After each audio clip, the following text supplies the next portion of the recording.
Hi guys! So for today's video, nagbutang ko ganina. Before ka nagatugos ko lang kung gibutang is Lady na product. Nagmascara ko, mutla ko klaro siya. Mascara and then kaning eyeliner. Ayan. Tapos, ito ko siya guys, dili siya matanggal. Like,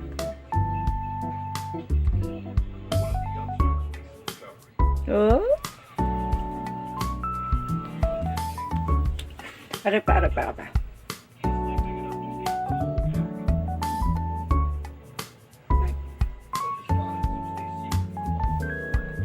Gusto nyo kuan? Water? Wala ko yung water na. Pwede ba toner? Kung makeup remover, sure, matanggal. Patag tubig. Napugod ko kailis, guys. Kailis. Let's see. Oh. Let's see. Ay! Ito ko dito.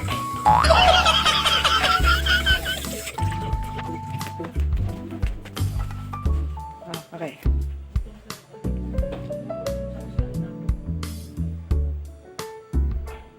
Basa. Oh, gulo.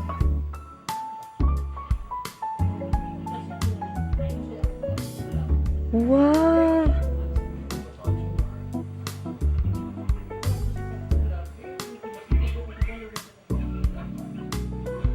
Wow! Nabugyapos?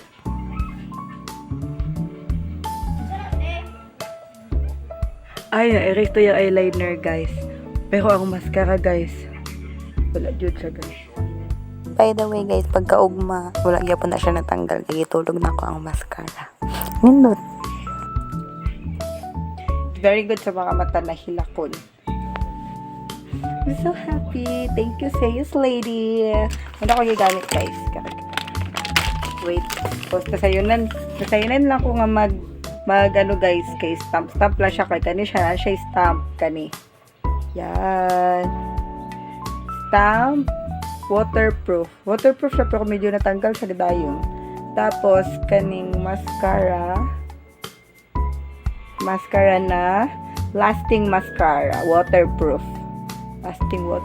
Dindot kayo ang mascara, bet ka ay. Tapos, pas lang kayo ka makabutang, guys, kay naa siya stamp. Like, ulito na ko eyeliner na. Kinatanggal man siya. Kare. Kani mo na. Ano yung stamp. Tapos, kay buta na to na siya dito sa itong eyes. Oh, kanta na dapat. Oh, diba? Easy much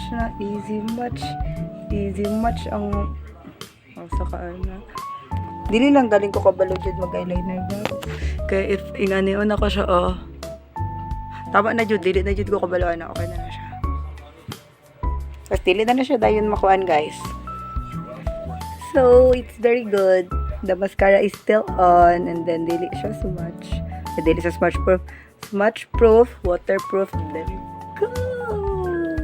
I'm so happy with the Sayus Lady product. So, recommended. Palit na mo.